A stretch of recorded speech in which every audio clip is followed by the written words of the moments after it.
I'd like to welcome everybody here to an adventurous panel featuring the work of Jonathan Barnett on his very controversial and distinguished book.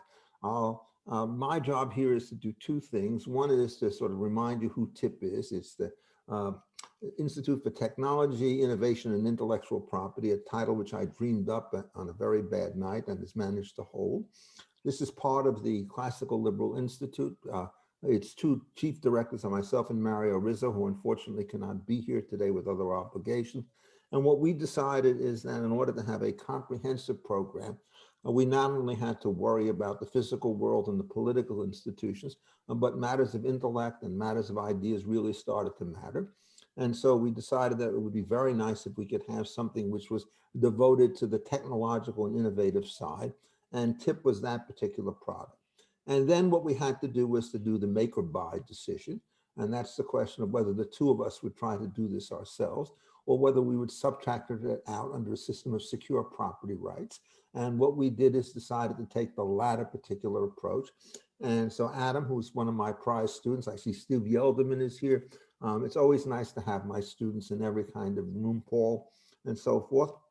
And what happened is he and Bo Horman basically are inside-outside combination. Bo is our international guru and Adam is our domestic all-purpose dynamo.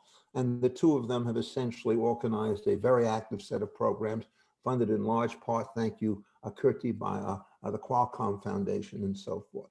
And one of the events that we're putting together is this particular situation on Jonathan's book. And I'm going to describe Jonathan to you very briefly. And I'm going to begin by noting that there's a famous essay in 1953 by Isaiah Berlin talking about the fox and the hedgehog. And the basic theme of that particular essay is that we have intellects of two kinds. There is the fox who knows lots of little things, and there is the hedgehog who knows one thing and one thing well. Now, some of you may be disabused to think that the fox is going to be a low breed character and that the hedgehog is going to be the high character. But these are pure intellectual types, and you can have the highest level of achievement on both of them. So if you look at Berlin's list, you get lightweights like Shakespeare on the one side, being called the fox for reasons I don't know, Goethe the same way, Plato on the other side. And what is very clear is that Berlin cheats a little bit because he takes these complicated people and tries to dichotomize them. Now, the question is, how does that apply to Jonathan? Well, Jonathan is a pure type. There's not a single ounce of fox in this particular man. He is the pure quintessential hedgehog. And the book, I think, starts to show that. Jonathan is a pioneer in an area which everybody has always talked about, but nobody has rigorously examined, which is the relationship between institutional and organizational structures of business in the firm to the system and the way in which property rights are or not protected through the patent system, trade secrets, or whatever else it is. And what's so extraordinary about him, and I think will become clear, is he never lets go of this single counterintuitive institutional observation, which if correct sets everything in the world sort of upside down. And so what Jonathan has said is essentially is that the stronger the system of property rights, the greater the level you can have of firm disintegration, and people instead of vertically integrated can do specifically through contact. And then he starts to explain systematically, historically, and analytically the advantages and disadvantages, the occurrence, the rise and the fall of all of these kinds of arrangements. There are many questions I have about Jonathan, and there are actually, sadly enough, some points of disagreement between us, not so much on the basic insights that he had, but on the question of the universality or the question of what other issues intervene in trying to make all of these choices. But I think at this point, my time is done. What I think we should do is have Jonathan speak for himself, and then we're going to have three extraordinarily distinguished commentators, after which Adam will take over the program. So I think we're in for a very nice, intense intellectual experience. Mr. Jonathan Barnett, the floor is yours. Richard, thank you very much for those excessively flattering remarks. I agree with that. I'd like to start off with a big thank you to Richard, Bo, and Adam for putting this event together. This is an amazing way to launch this book, and I'm excited to share with you what I feel are some of the key insights and contributions behind the book. And I'd like to start by talking about the genesis of the book, how did this come together? Because it reflects over a decade's worth of thinking about these issues. And it really started off as an intellectual exercise of pure intellectual interest. What of value might come out if we could integrate the economic theory behind intellectual property and the existing theory of the firm, the make-buy decision. And it turns out, and the thesis in this book is ambitious, it turns out, and as I claim in the book, that I feel that this can provide a more economically sound, a more empirically sound basis for the key justification for intellectual property rights, which is, of course, the incentive thesis. The other fortuitous thing that has happened is that there have been some delays in completing the book and publishing the book, and this has turned out, I think, to the benefit of the book, because I think some of the policy payoffs from this, what started off as a theoretical argument, graduates into an empirical argument, has a very clear policy payoff for IP policy debates that are going on right now before our eyes. So let me start off by going through just the three big objectives behind the book. The first is an intellectual challenge, which is, if you believe in the incentive thesis behind intellectual property rights, which is not just a thesis that's adopted by economically inclined scholars, it's the key thesis that you find throughout patent and copyright case law. And it simply says that secure property rights are a precondition for innovation, because obviously the free rider problem will disincentivize any rational business actor from entering into the R&D market.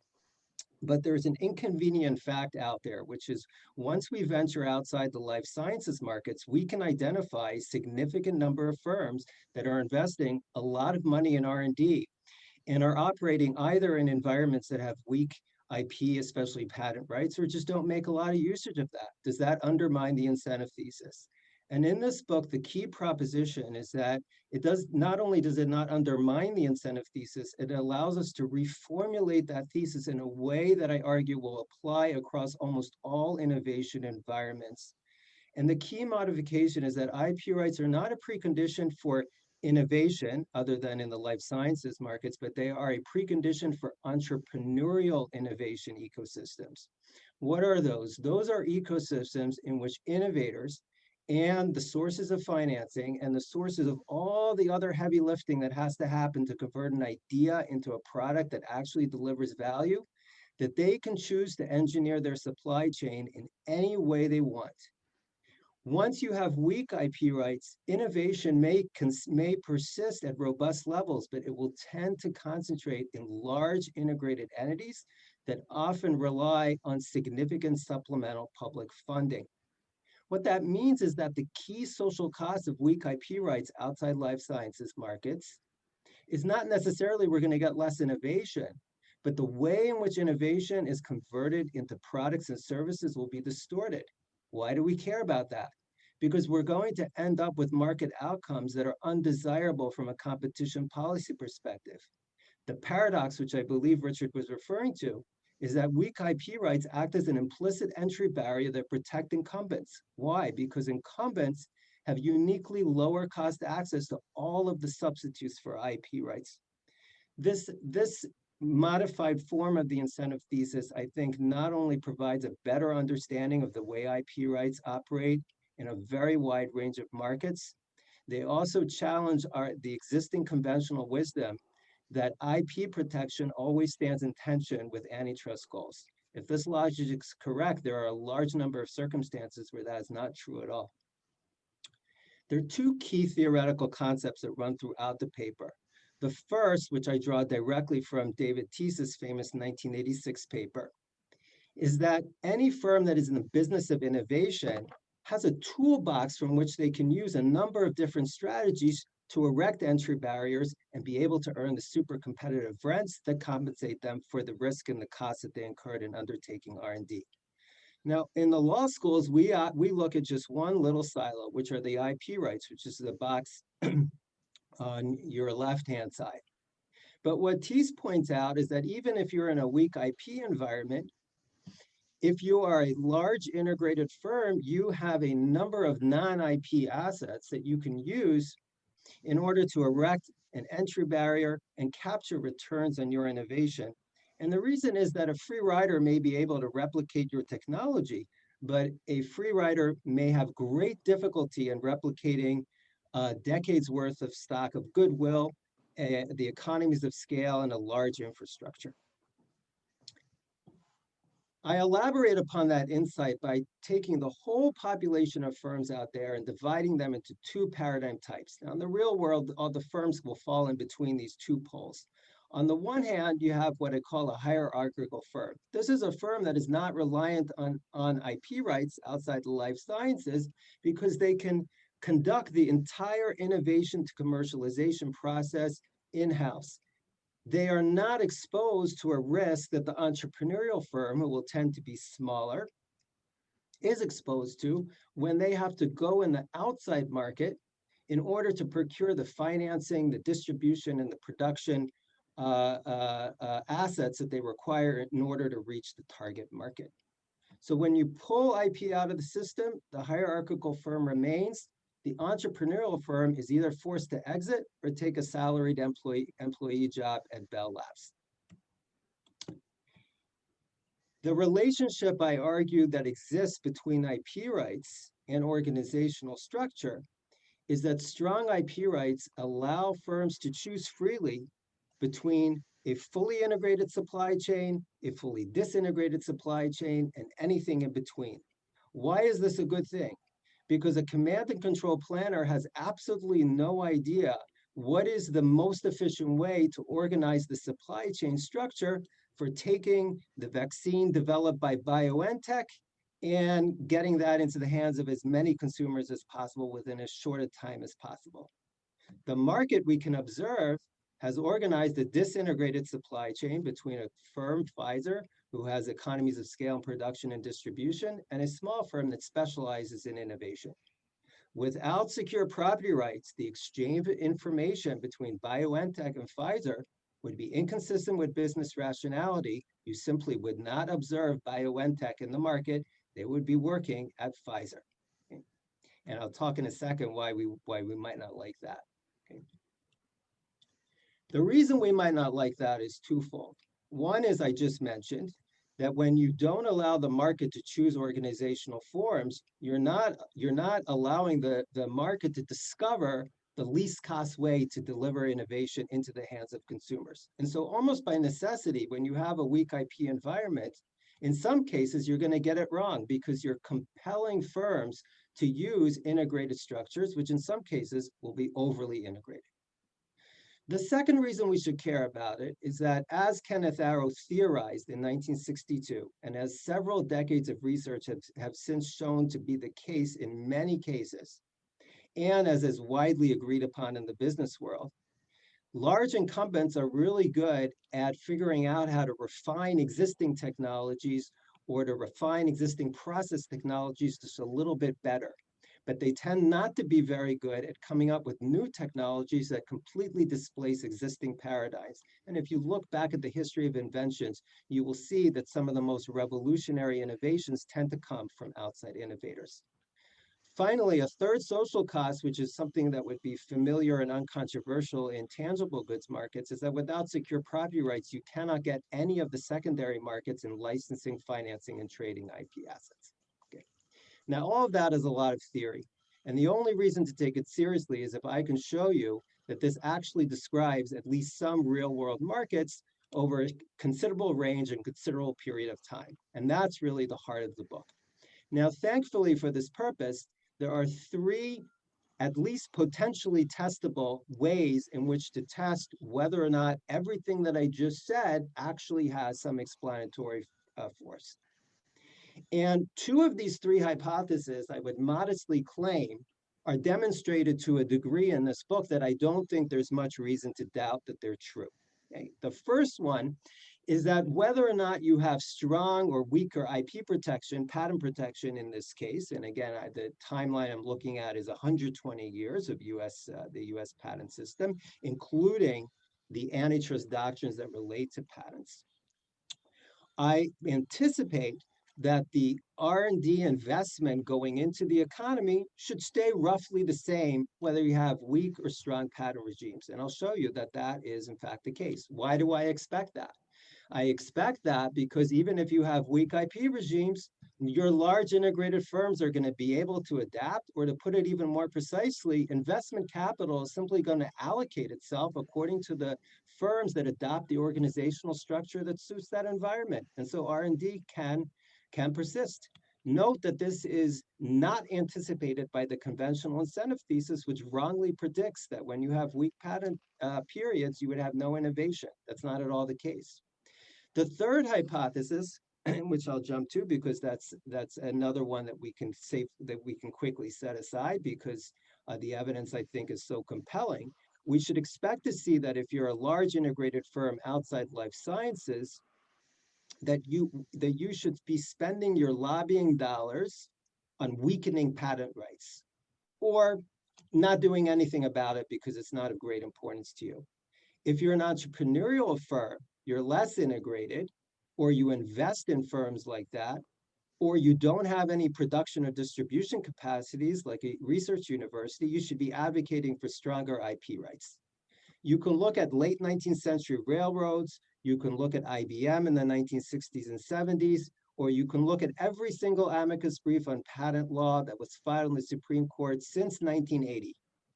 And you will find almost no exception to what I just said. Okay. And in the Q&A, if we want to go in more detail, I can go through that. But I'd rather save the rest of my time for the more complex and therefore the more interesting hypothesis, which I do not claim in this book to state this in rigorous social science terms, that I offer anything more than highly suggestive evidence. But I think the evidence is sufficiently suggestive that it warrants serious consideration. And the hypothesis is as follows: that if we look over the course of a IP system of a particular jurisdiction, and again, in this case, I take the US patent system since 1890, that when patent rights are relatively strong, we should expect to see more diversity of organizational forms, because according to what I said, the market can freely choose. And when it becomes weaker, we should see innovation concentrating in integrated firms. Okay.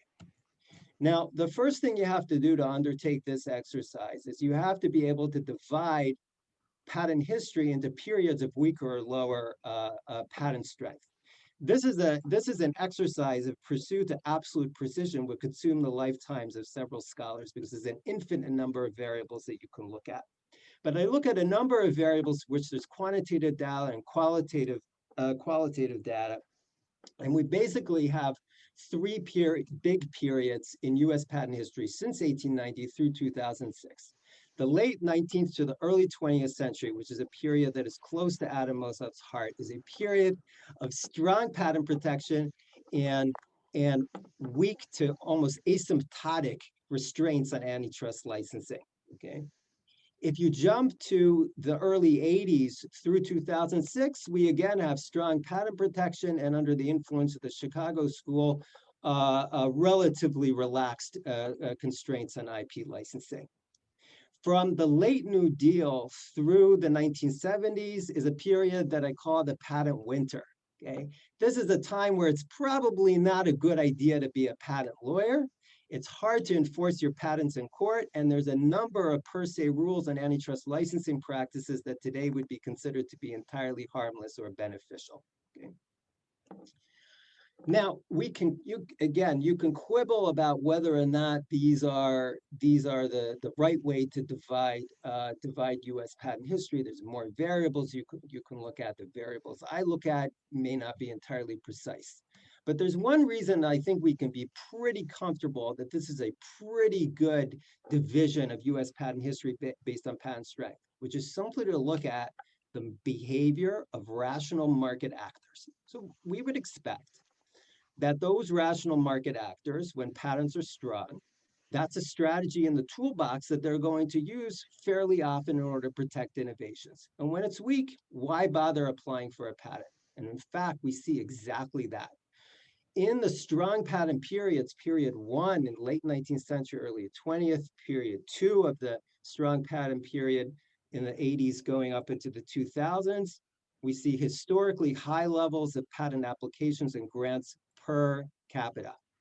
During what I call the patent winter, it plunges and it doesn't recover until the patent system is restored. And I think that gives great comfort that this is a pretty good division of US patent history based on patent strength. Okay, now let's move to the second stage and see if the market reacts organizationally in the way that I anticipated. Okay.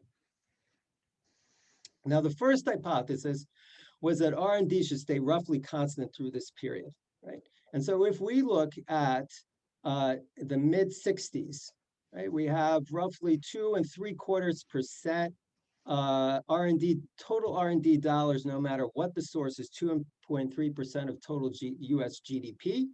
And if we go to, and that's a weak patent period, right? And if we go to the 2000s, it's just about the same. If we go to the 80s, just about the same. There is a dip here, but we have a lot of other stuff going on in the economy at that time, a lot of bad stuff that might account for that. Okay. The other key thing to observe here, and the next slide will show you this, is that while total GDP is total R&D intensity is staying constant, where the money is coming from for that R&D changes dramatically. Okay. Now, it's not on the slide, but starting in World War II, the federal government gets in the business of funding R&D, which they basically had not done previously. And they stayed in that business in a big way throughout the post-war period, becoming far and away the largest source of R&D funding.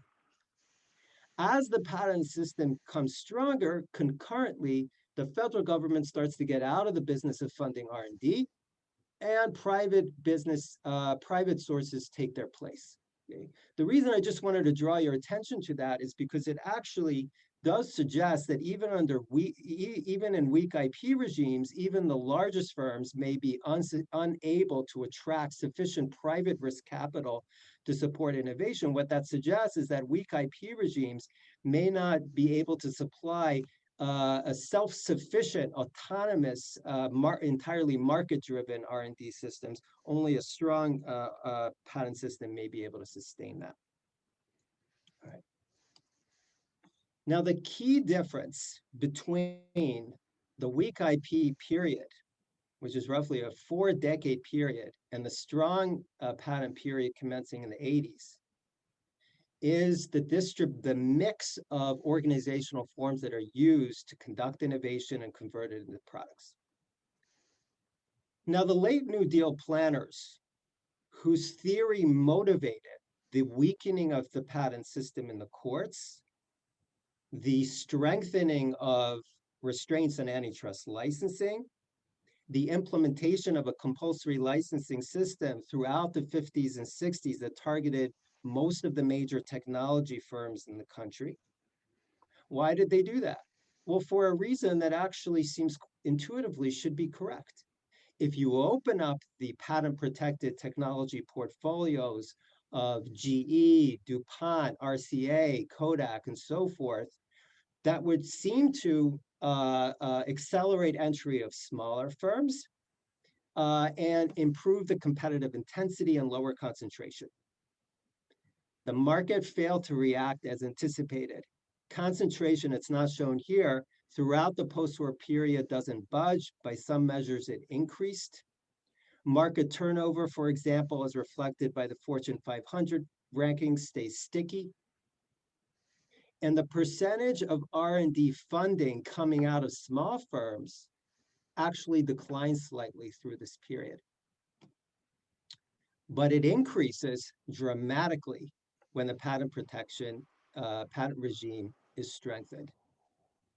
And this result, which seems counterintuitive, is fully anticipated by the modified form of the incentive thesis. Because if patent rights remain weak and it's difficult to enter into licensing relationships, a firm like BioNTech is not going to enter in 1966. Again, they're going to become a salaried employee at Eli Lilly. But when patent protection is restored and the Bayh-Dole Act removes the cloud of any possible legal restraint on licensing out innovations developed in an academic environment, now a firm like BioNTech appears. In fact, in 1982, we have one of the first biotech patents issued to Cohen Boyer. They form Genentech. They enter into a relationship with Eli Lilly, and you get synthetic human insulin. Strong patent rights, what this is suggesting, again, not definitively, there's lots of other factors, other things going on, but what it is strongly suggesting is that contrary to intuition, strong patent rights lower entry barriers. Why do they do that? Because they enable the entrepreneurial firm to secure financing from outside investors and then to structure a relationship with larger entities that have the economies of scale to efficiently complete the rest of the commercialization process. Following that form of the incentive thesis, this is not surprising at all. This chart really, for me, kind of summarizes the whole book. 1966, low participation in the patent system. 2006, high participation. R&D intensity the same. The modified form of the incentive thesis is totally comfortable with that. That's what would be anticipated. Is there a social cost to weak IP protection if R&D intensity is so strong? Yes, there is, because it looks like weak IP protection is not allowing small firms to enter into the market. We want small firms to enter the market because they are often the most fertile sources of the types of dramatic innovation that deliver the highest levels of social return. And I'll stop there. Thank you very much. Thank you, Jonathan. That was a great summary of a robust and in-depth monograph that you have published, and very interesting. We will now have three formal commentators who will speak each for approximately 15 minutes on Jonathan's book, responding to it, situating within the literature, or making other comments, and then we will take our break. But I just wanted to quickly introduce all three of them, and then we will just move from each of them through their presentations. The first speaker will be Naomi Lamoreaux, who is a Stanley B. Resor Professor of Economics and History at Yale University, is currently a visiting professor at the University of Michigan Law School. And then following Naomi, we'll have Peter Lee, who is the Martin Luther King Jr. Professor of Law at the University of California, Davis School of Law. And then last but never least is Robert P. Murgis, the Wilson Cicini Goodrich and Rosati Professor of Law and Technology at the University of California, Berkeley School of Law. So without much further ado, Naomi, why don't you take it from here? Right. Well, I'm so honored to be on this panel. I'm a big admirer of Jonathan's work. And when I read the book, I just said, oh, this is great. I am not in the least bit disappointed. I'm excited to be a part of this. I think this is a terrific book. This is a book that should shift the debate over patents in a productive direction. And so congratulations, Jonathan. This is a book that's admirable in a number of different ways. It's full of big ideas, but it's also intellectually restrained in that it doesn't make grand claims that go beyond its intellectual apparatus. Maybe that's what Richard meant by Jonathan as a hedgehog, but he has big ideas nonetheless. And it's particularly impressive in the way it integrates the analysis of intellectual property protections with antitrust policy and the organizational structure of business, and the way it puts all of these in a long-run historical perspective. It's a tall order to be asked to comment on a book that is so accomplished and one that I find so remarkable and so convincing. So I'm not good. These comments are not really going to be what you might call criticisms of the book. Instead, you should think of them as coming from a historian who is interested in Jonathan's long view and is musing. They're my musings about his argument and historical perspective.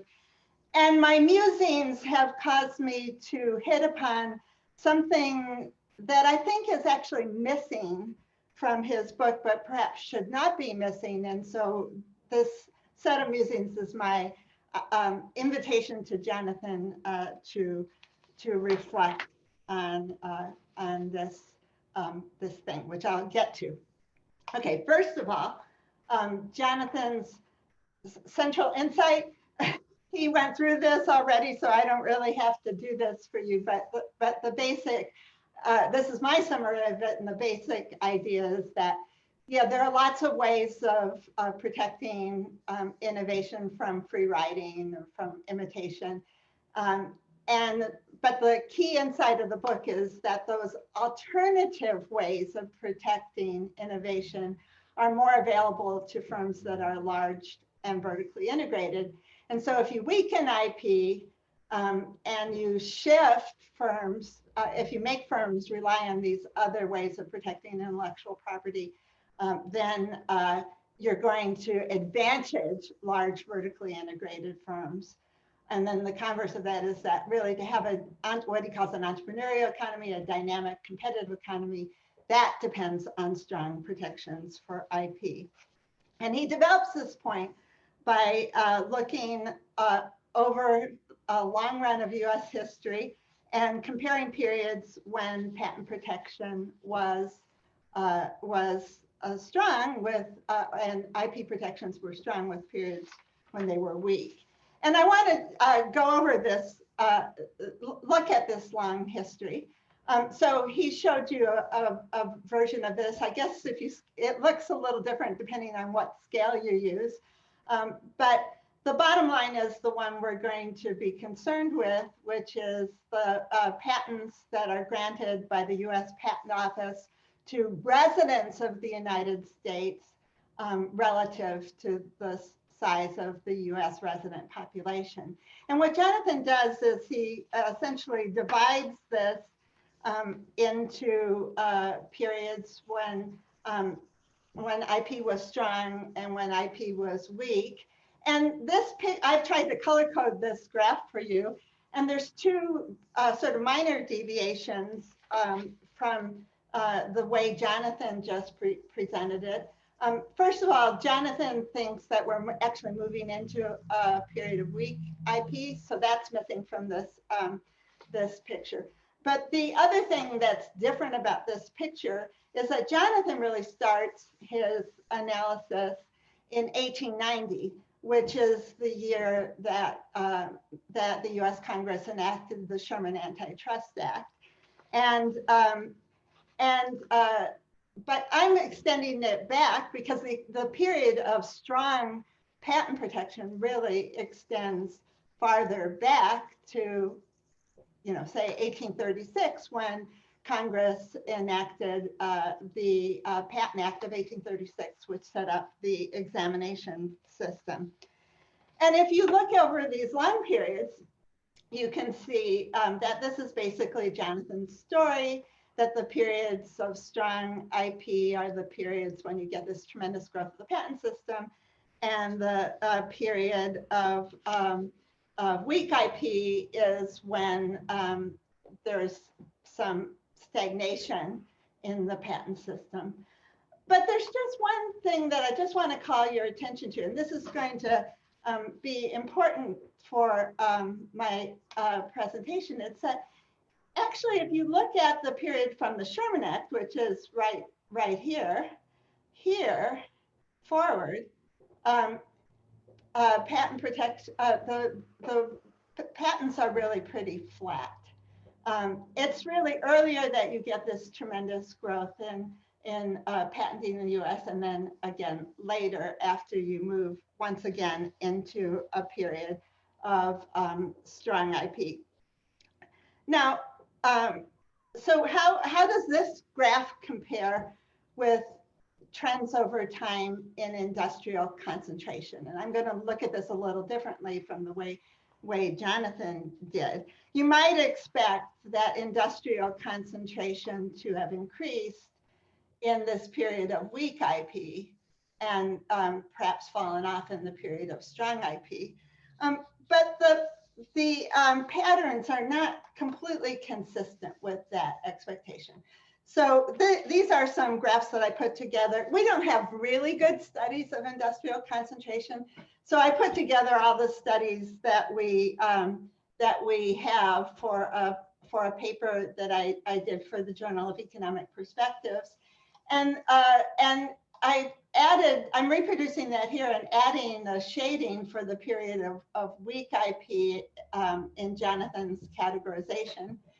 And so if you look at the period of weak IP, you don't see, in fact, any rise in industrial concentration. Industrial concentration by some measures is flat, by some measures declining. If you look back here, which is the period before the mid-30s, the period of strong IP, this is a period of somewhat rising industrial concentration. And if you went back, that's why I carried the strong IP backwards. If you go backwards, what you would see if we had the numbers was that concentration increased dramatically from the middle of the 19th century, when most firms were small, until this period of time. Okay, and then just give you another picture to look at. These are more studies that extend into the recent period. People think that the recent period is a period of rising concentration. I'm not sure whether that's the case or not, but the numbers suggest either concentration in the period of strong IP in recent years is either flat or rising. And again, in the weak IP period, it's pretty flat. So now let me emphasize that this pattern absolutely should not be taken as contrary to Jonathan's story on the face of it, because first of all, the periods of weak IP were also the periods of strong antitrust.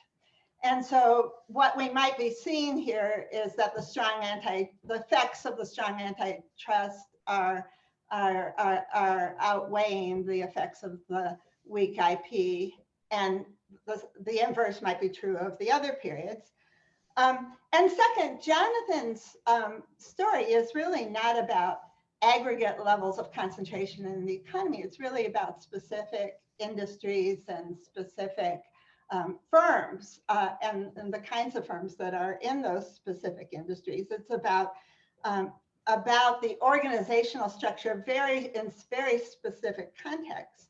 So this is not a critique of his, but it suggests that we might want to think about the big patterns in a different way. So I want to focus on this period of strong IP, which, as I've also suggested to you, is a period of sharply rising industrial concentration. This is the Standard Oil Trust, right? This is the other trust. This is the Great Merger Movement. And I want to ask a question that I think it's important to ask, but that Jonathan actually didn't ask in his book. And so in this book, he hypothesizes that large vertically integrated firms are better able than small firms to protect their innovations if IP is weakened. And he offered good, really wonderful evidence that that was the case. But, and this is a question he didn't pose, is it also possible that they're better able to take advantage of strong IP protections? And if so, what does that mean for how we think about these different periods and these different policy regimes? So Jonathan talked a lot in his book about the decision to make or buy, that is to develop technology in-house or to buy it on the market or license it. And he sees that decision as shaped to a large extent, he's never, never totalitarian about this. It's always, to a large extent about whether IP was strong or weak. But the basic argument of the book is that weak IT encourages the decision to make rather than to buy. Now, I have no quarrel with this analysis, but I want to advance the possibility that the decision to make or buy is also shaped by the competitive market, by firms' competitive strategies. And I want to give some quick case studies that suggest that one of the central purposes of the in-house, the make it R&D labs that firms were building in the early 20th century was to take advantage of strong IP protections in this period to build types of market power when other avenues of market power were being closed off by antitrust policy.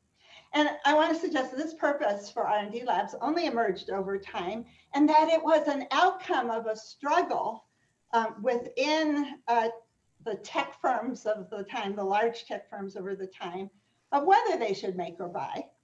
And it's important that the baseline that they started with was really that they should buy rather than make. So a good example of this was the head of AT&T's patent department, T.D. Lockwood. And he said, he writes a letter to his boss saying, I'm fully convinced that it is not now and never will pay commercially to invent in-house, right?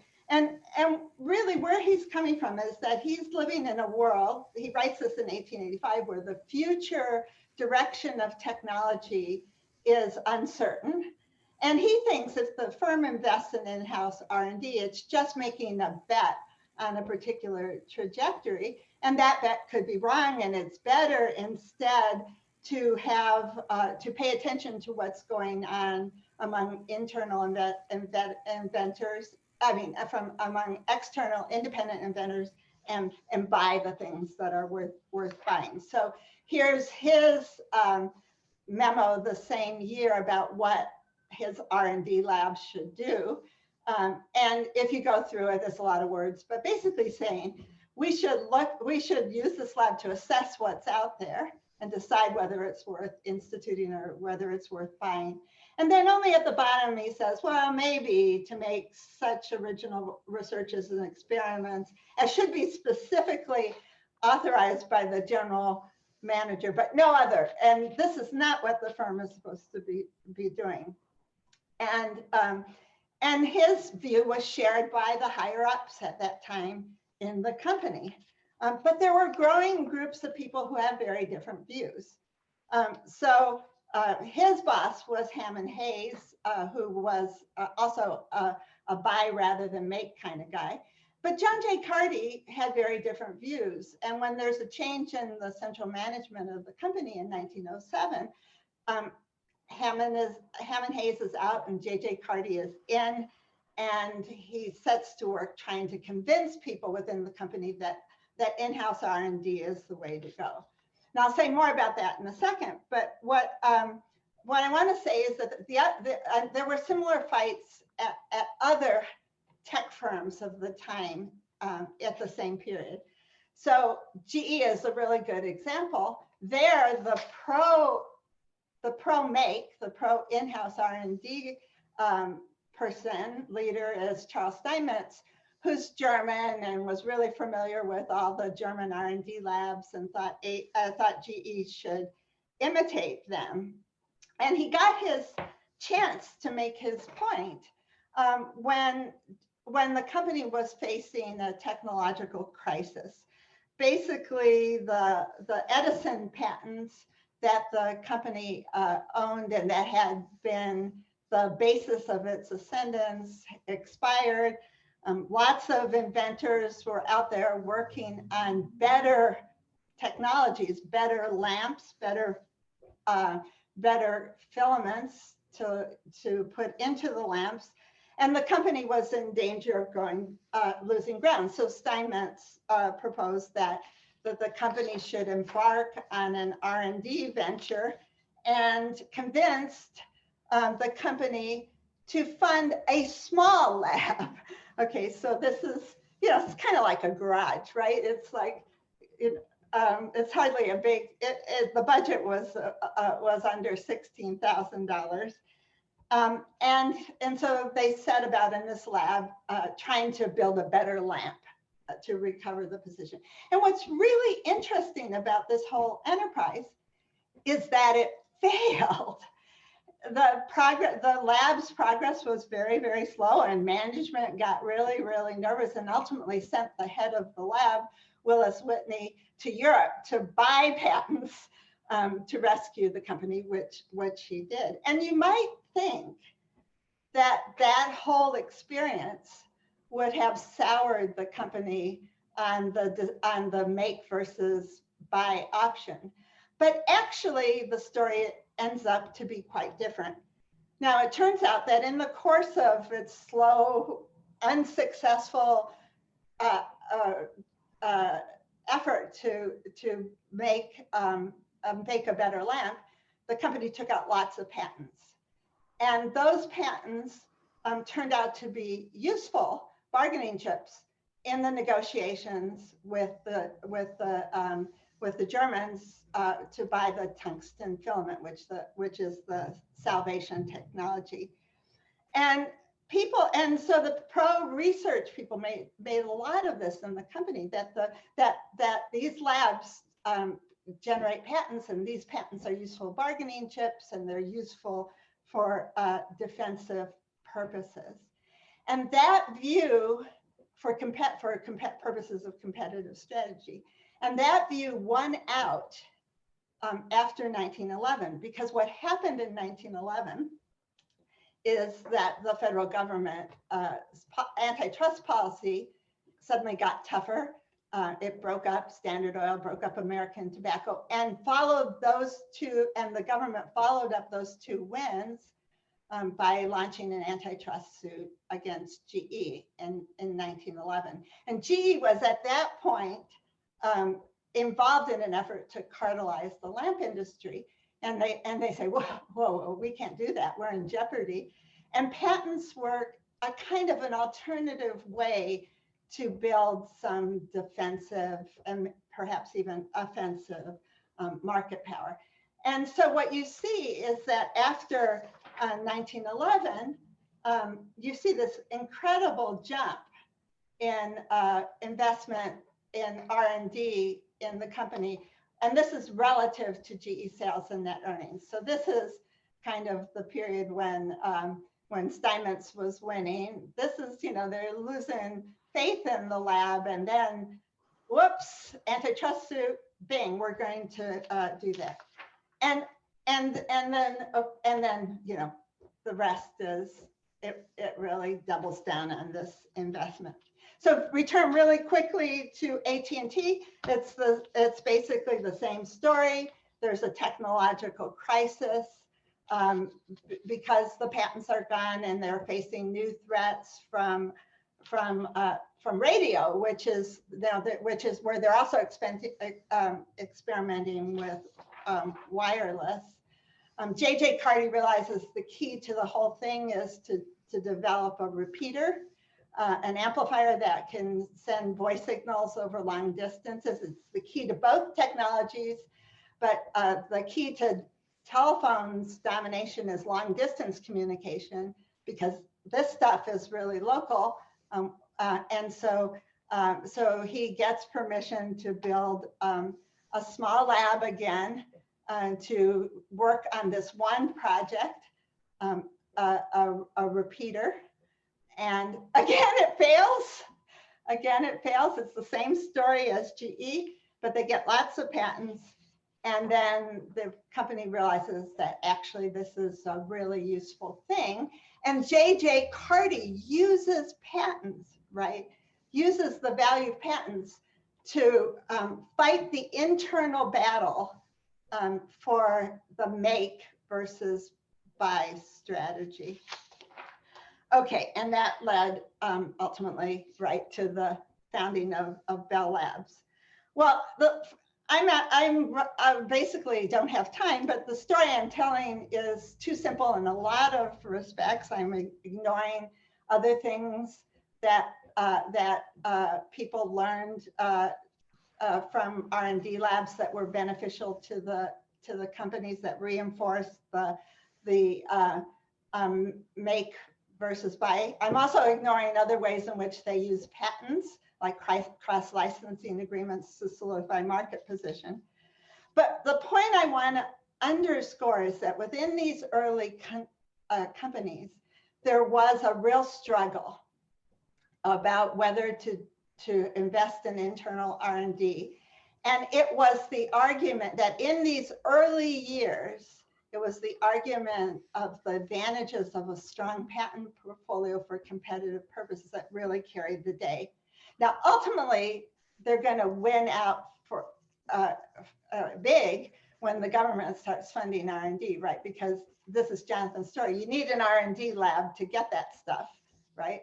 But in this period, this is a story where patents are the important thing that tips people to in-house R&D.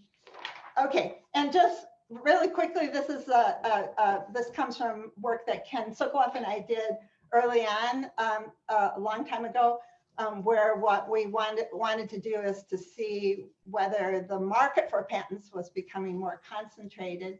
And this, and so you can see that by 1911, these are just samples that assignees that acquired more than 10 patents in a given year were accounting for more than a quarter of the assignments. And GE is like a fifth of that cell. Okay, so there things are becoming more concentrated.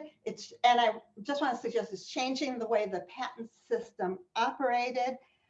It's already advantaging large firms relative to small entrepreneurial firms, and it's also generating an antitrust reaction.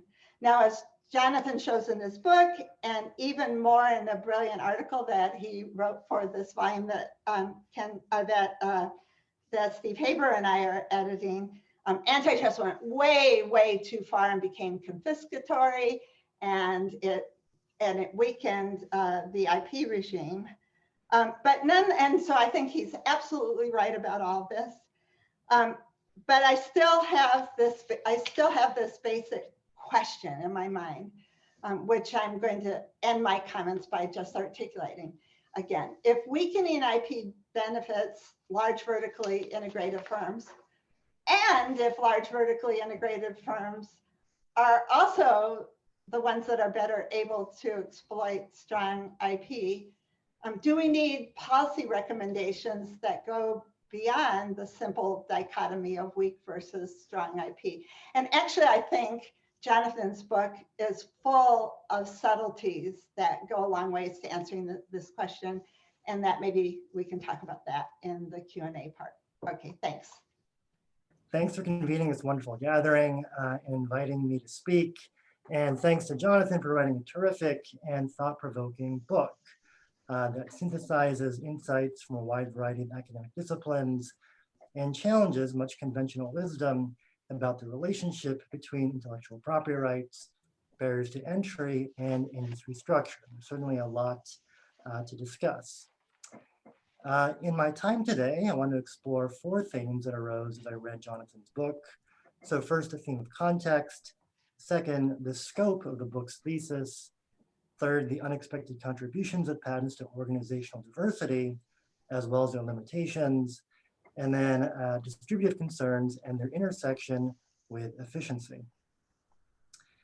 So first, context. One of the major contributions of Jonathan's book is to place intellectual property rights in a wider business, economic, and political context. And it's ironic that patent law, which focuses on dynamic efficiency, is often framed by academics in somewhat static terms. If we weaken exclusive rights, we will reduce barriers to entry. Now, Jonathan reminds us that the market is a dynamic system. Actions induce reactions that may lead to unintended consequences. If we weaken exclusive rights, the market will respond, and large integrated firms are better equipped to extract returns from innovation without exclusive rights. And this leads to Jonathan's counterintuitive upshot. If we weaken intellectual property rights, we actually raise barriers to entry and reduce organizational diversity. And I think this contextual analysis is a great contribution. Now, these contextual considerations lead me to a couple thoughts about the scope of your thesis. The book makes a very compelling case that strong intellectual property rights enable a greater range of organizational forms, including vertical disintegration. And this for me raises the question, if some is good, is more better? And we can concretize this in a couple different ways. So first, what are the implications of your thesis for current debates over patentable subject matter? So as you point out in the book, over several decisions, the Supreme Court has been narrowing patentable subject matter. Would there be an organizational payoff to expanding patent eligibility?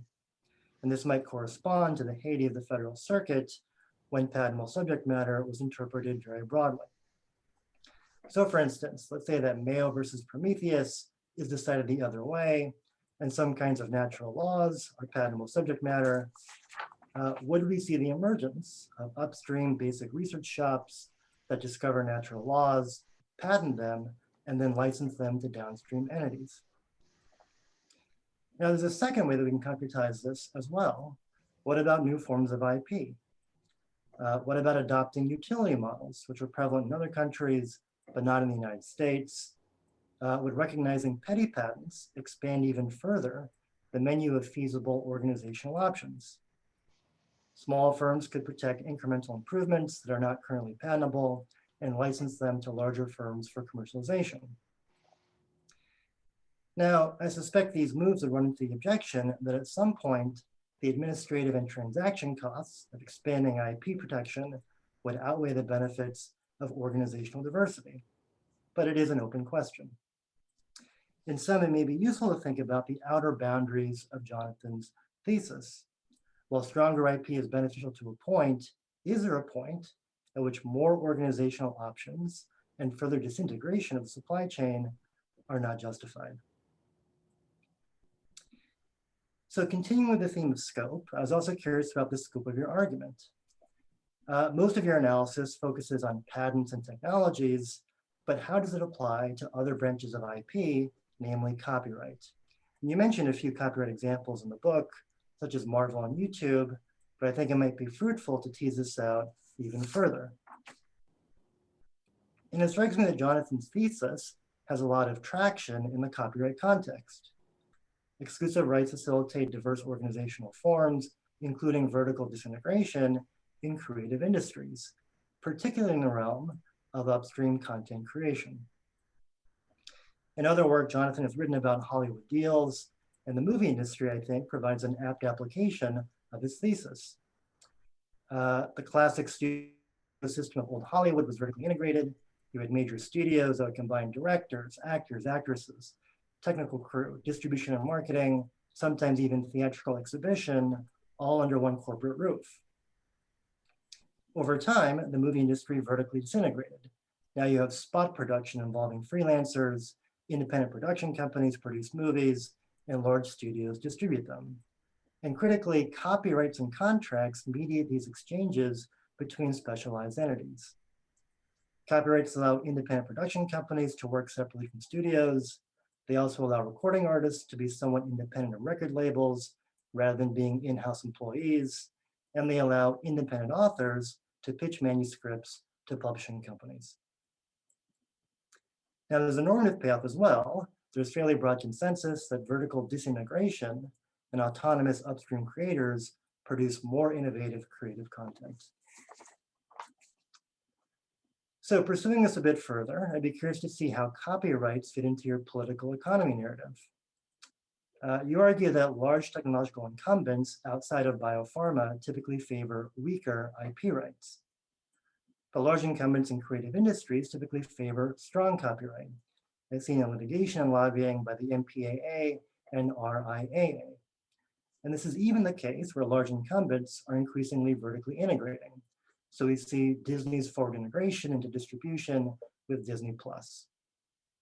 And this raises a question for me. Are large incumbents in creative industries an exception more like biopharma companies in favoring strong IP? In future work, it would be great to more fully explore how copyright fits into your thesis. I think it does fit with your thesis quite well. So returning to patents, I want to explore a third theme emerging from your work, and that is the unexpected contributions of patents to organizational diversity, as well as their limitations.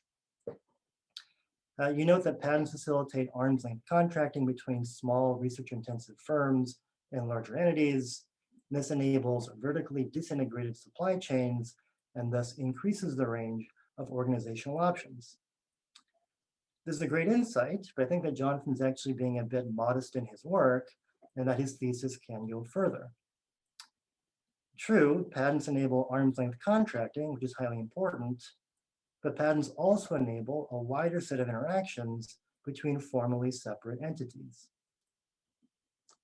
Technological firms exchange information and coordinate production in lots of ways of differing levels of formality. We have networks, there's relational contracting, there are iterative processes of co-design. And patents also help enable these types of interactions that go beyond one-off arm's length contracting. At the extreme, patents can even facilitate intermediate forms of organizational meshing falling between the poles of vertical integration and disintegration. Now consider, for example, university industry technology transfer. A university patents a technology and licenses it to a downstream company. In formal terms, this is vertical disintegration. But there's frequently a rich set of interpersonal and organizational interactions built around the patent license. Oftentimes, a university scientist will be hired as a consultant by the licensee firm. Industry scientists may spend time in the university lab to obtain more know-how. In sponsored research agreements, there is even more meshing between the university and the licensee. This is not just arm's length contracting, but here patents can still serve as the scaffolding that supports these thicker relationships that shade into organizational integration. So extending Jonathan's thesis, patents may be doing even more work than expected in facilitating organizational diversity. At the same time, we should also consider the limitations of patents. In some cases, small firms are patenting their technologies, but they're not licensing them to downstream parties. Rather, these firms are being acquired by large downstream commercializers. So we have vertical integration even in the presence of patents. For example, large pharmaceutical companies are buying biotech firms, and large IT companies are buying upstream startups instead of simply licensing their patents. Now, there are lots of economic and strategic reasons why such vertical integration occurs. As I and others have suggested, a contributing factor in some cases is the desire to obtain tacit technical knowledge, which can't be conveyed in a patent license.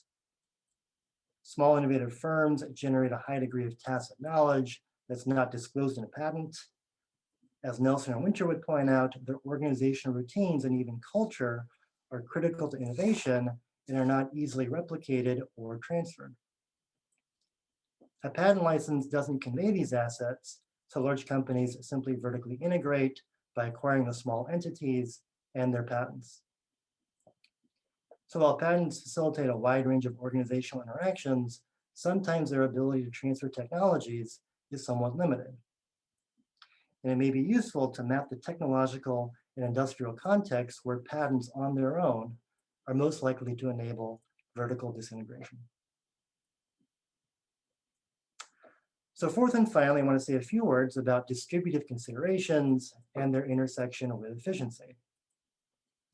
I take your normative thrust to be one of efficiency, that is maximizing innovation. You mentioned that strong patents may have distributive effects along the supply chain, splitting revenues between upstream and downstream firms. And I think it's important to amplify this point. There's been a lot of recent policy concern over significant industry consolidation and the rise of mega companies and platform economies. And given this scenario, there may be some distributive gains to exploding the supply chain and having an ecosystem with small research-based firms alongside downstream commercializers. And that brings me to another distributive point. You focus on the strength of patents, namely the likelihood of being able to enforce the patent and get an injunction. But what about the cost of obtaining a patent?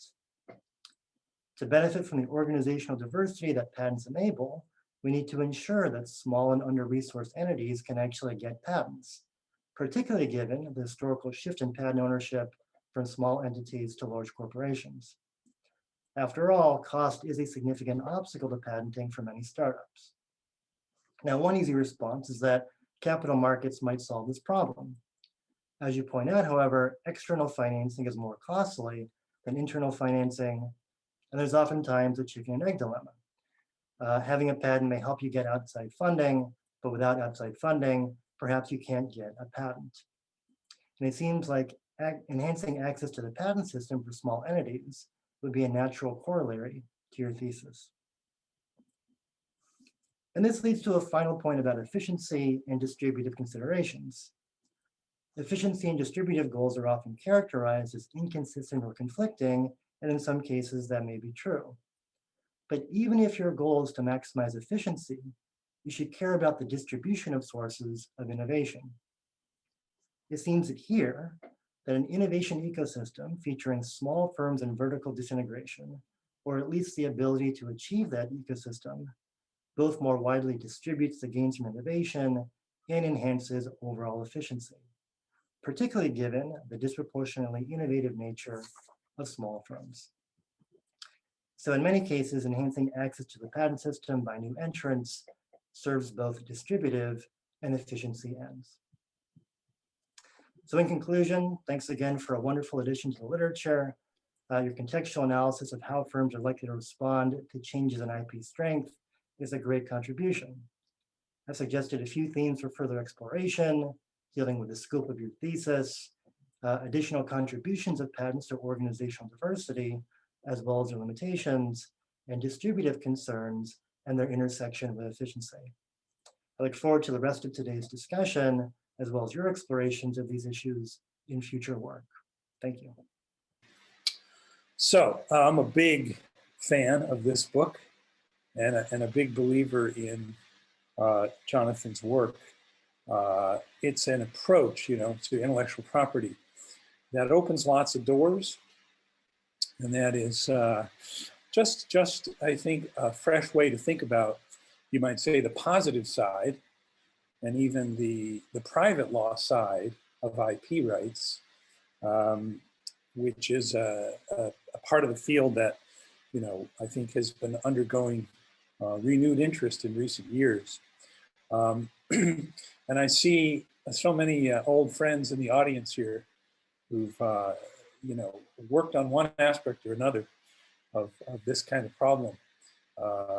And I'm especially glad to see people I haven't seen for a while. So that's Naomi and David Thesis and people like that. Good to see everybody. So I want to just give my view on what I think are the major aspects or features of this approach to IP rights. The origins outside of the law schools, begin in thinking about IO and transaction costs in the 80s, really. And I'm glad to see David Thesis get his due, because this idea of thinking about investments in R&D as costs that need to be reappropriated somehow, this appropriability theory, is really a very important contribution, because it puts IP law in a bigger economic context and shows trade-offs and sort of a comparative view of what IP rights are about, situating them inside other business strategies for recouping R&D expenses, like market entry and product bundling, and just the whole idea of complementary assets as a way to reappropriate or appropriate R&D expenditures. It's good to see a book that gives a concise, succinct, and sort of creative statement of the way this body of work applies to IP law, what implications it has for IP law. And I'm a big fan of applying that theory in this field. So 2 thumbs up on that. One of the, I think, most original parts of Jonathan's work, and particularly in this book, is both the historical work to back up the importance of the theory, and then kind of that feedback effect where the firm choices or firm appropriation strategies feeds back into political economy. That's a really original part of this body of stuff that Jonathan has really pioneered. And I think we're at the early stages of understanding the political economy issues. Some of you, Naomi and Peter, have problematized some aspects of Jonathan's sort of slimmed down theory. But, you know, as Richard would tell you, it takes a theory to beat a theory. And what we have here is a really good testable theory that has lots of support that I've seen over the years. And so I think it throws out there a pretty good challenge for econometricians. We have to get these arena of the world to engage with this, to push it forward. In terms of the history, I mean, I've given a lot of thought to periodization in US patent law, because I've been working on an economic and business history of US patent law, which is finally coming out this year, I think. And I like his sort of three-part overview. I think there are some more kind of sub-periods and cross-cutting issues, but as a basic, you know, sort of a summary of the rise and fall of US patent law, that's also a very good starting place. There are complexities to that any, you know, student of history, and Jonathan knows this, will want to talk about. But again, it's a very excellent starting point for a different way to look at the history of IP law, which is really, I think, you know, a field that's taking off these days. So I started thinking about this stuff some years ago, and Thesis and Dick Nelson buddy, now retired, David Mowry, got me thinking about it, because he had me compare the software industry in the 90s in Europe, Japan, and the US. And so I started thinking about some of the same issues that, you know, that Jonathan's picked up and that some other people have pursued. What I noticed was that when, as part of the old sort of pre-TRIPS period, the US was pressuring Asian countries, you know, to pick it up on copyright protection.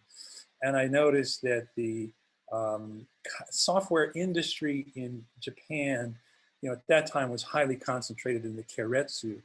And in that era, they didn't care much about copyright because most software was written custom for big customers. So they didn't really have a prepackaged software industry. But I noticed one starting to emerge in Japan after they strengthened their copyright law. And so along the lines that Jonathan has really spelled out, I started thinking about how this change in policy might have affected, you know, this industry in Japan, and got me thinking about IP and sort of industry structure more generally. You know, I think at this time, just starting with that little case study, but then, you know, I could see that there were bigger aspects to it. And of course, I think Jonathan has laid those out really well. The thing I think that he emphasizes that, you know, wasn't part of my thinking about the Japanese situation because copyright was pretty new, was, okay, what's then the response of incumbents? Will they protect their appropriability strategy, which gives them a comparative advantage? You know, it's an advantage if you own a bunch of complementary assets that you have over entrants that don't own those assets. And so I didn't think to look at the feedback effect and think about whether these incumbents were showing some displeasure with software copyright and sort of what their view was. But of course, it was a characteristic of Japanese industry at this time that it didn't have a lot of organizational diversity. And there's partly government policy, industrial policy, to choose some national favorites. It's also related, and I know Jonathan's aware of this, to the structure of finance. The way finance works has a big a role in the presence of startups. And IP and financiers is a field that's also pretty new. And we've done some empirical work to show that people who invest money care a lot about IP rights. And that wasn't anywhere on the radar screen, you know, back in the 80s and even 90s. So thinking a bit, again, about the feedback where a venture capital or private equity firm will pay attention to the competitive prospects of a startup, that means they care about the IP landscape. and they also care about the ability of a startup to get IP protection. Again, this is one of Jonathan's emphasis throughout his career. That gives a comparative advantage to a startup, or at least it equalizes the playing field for the startup. It removes the comparative advantage of owning complementary assets. And that's a crucial, I think, insight into why IP and venture capital and private equity are all sort of balled up together in the generalized interest group, promoting entry and smaller firms. And that's an aspect of the field that I think is really exciting. And Jonathan does a great job of summarizing sort of the relationship. When you think about why is it that a specialized small entrant benefits from IP protection, as he says, a lot of the emphasis should be on the role of patents or IP in transactions. In what way do stronger IP rights affect the transaction cost calculus? What sort of the microeconomics of how property affects that process? And I'm a big supporter and a big fan of thinking about the role of IP in this transactional setting. And of course, I got to give a shout out to another Berkeley colleague. This is, finally, Oliver Williamson's ideas come to IP law, or you might even say come to law, period. No offense to Richard, but I think the Berkeley School of IO deserves a little shout out in this context, in addition to the Chicago School. And so in this article, I talked about the micro details of how property rights affect startup appropriability. And, supporting Jonathan's thesis, I did not historicize it and I didn't generalize it the way he does in his book so well. But I did think about the way that property rights help, stronger property rights help to support entry, and how that plays into a disintegrated economic structure. And this is part of a bigger conversation that, Naomi has been involved in, sort of the post-Chandlerian firm, the post-Alfred Chandler firm, and Peter Lee has done some excellent work on, I think, maybe normalizing or regularizing the classic trade-off between the benefits of integration, in his work emphasizing tacit knowledge and the importance of sort of keeping teams intact and reducing transactional membranes between them. The trade-off between that and the well-known benefits of high-powered concentration and high-powered incentives for startups. And of course, that's the role that property rights play, is sort of concentrating those incentives and making it possible to be an independent firm in a concentrated setting. Basically, the idea is that the property rights help to ease the contracting process.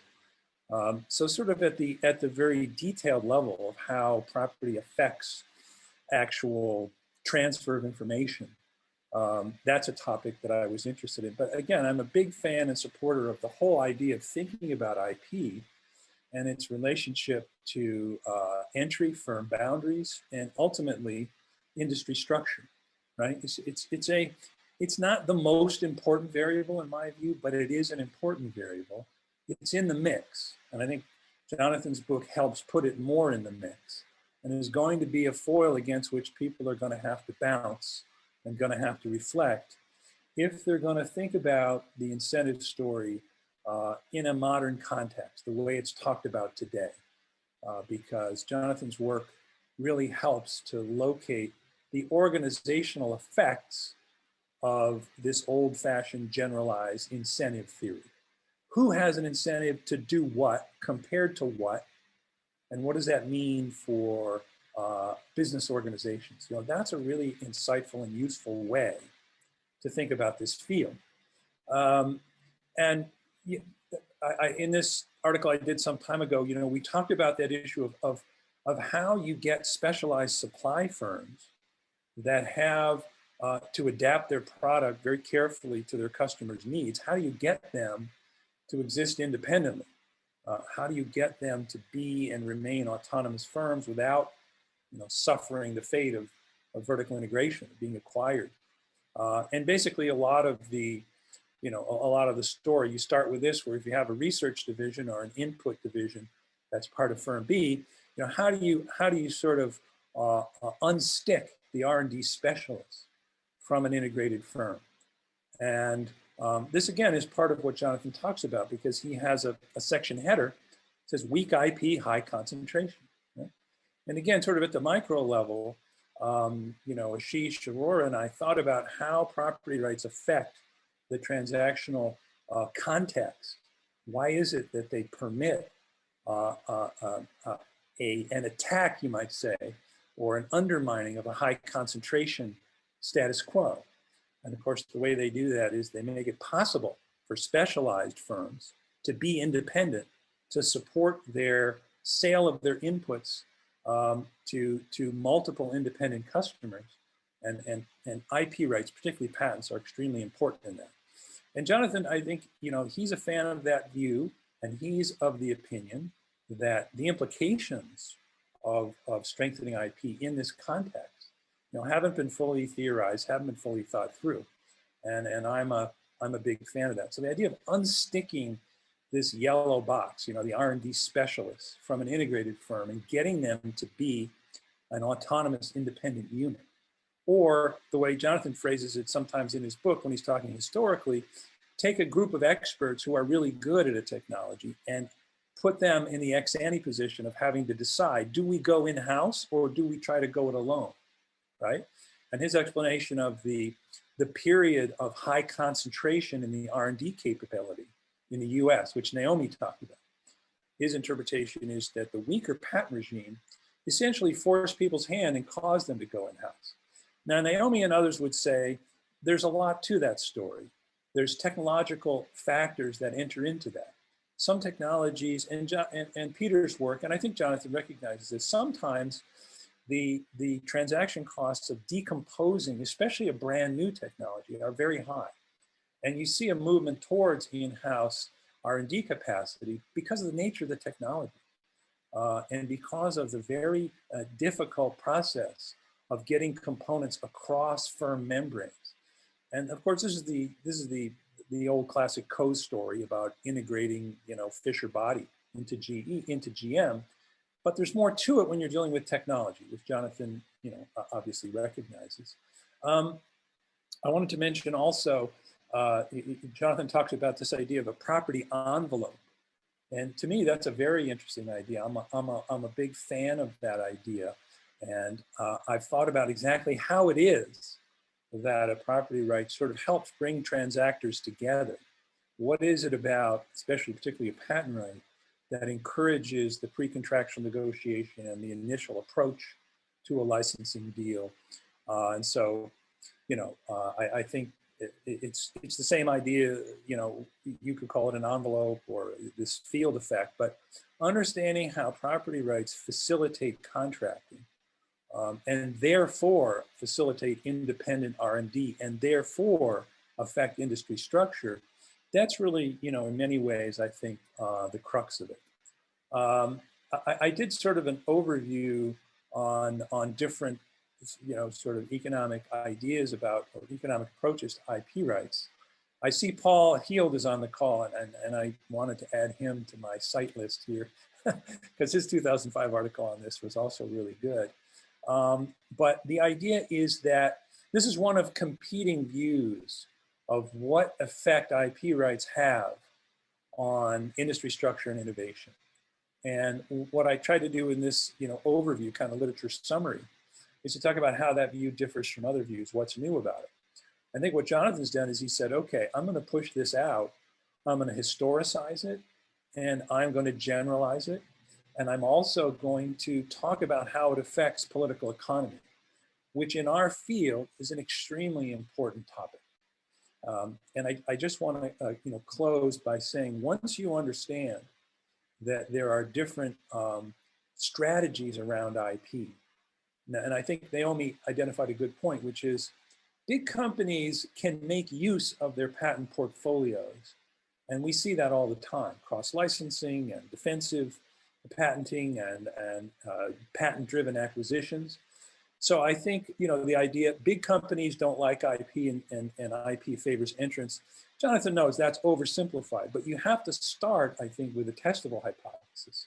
And, I think he would say, look, I'm challenging people to put to me cases where my hypothesis isn't true, and then we can modify it. The point is, if you start from the simple point of view that different players in the IP ecosystem have different utilities for IP strength and use IP, particularly patents, in different ways, you begin to get a more sophisticated understanding of the political economy side of things. Now, I think a weakness in Jonathan's approach here is that he, in many cases, brackets the pharmaceutical industry. But pharma versus tech is the fundamental central political economy battle among, you might say, pro-IP forces. I mean, there's a bigger battle, which is anti-IP and pro-IP, right?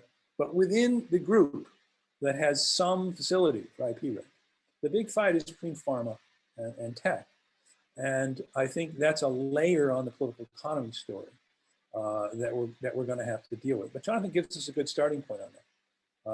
And I think to say that Google and Apple are anti-IP or anti-patent, to me, isn't quite right. But they certainly have different uses for patents than Pfizer and Eli Lilly, that's for sure. And I think we can learn a lot about being more sophisticated about the political economy. Okay, I hope I haven't gone over my time too much, but let me just end by saying more kudos, Jonathan, for teeing up a body of work that a lot of us have a lot of interest in. And I'm a fan and a supporter, and I'm very glad to have been invited to the shindig. So thank you. Thank you, Rob. Thank you, Peter. Thank you, Naomi, for incredible commentary. Of course, a huge thank you to Jonathan for writing such a fascinating and interesting book that's going to move the academic discussion, and I'm certain the policy discussion and legal debates forward in really important and valuable ways. We are now going to take a break so that we can rest our eyes and stretch our legs a little bit.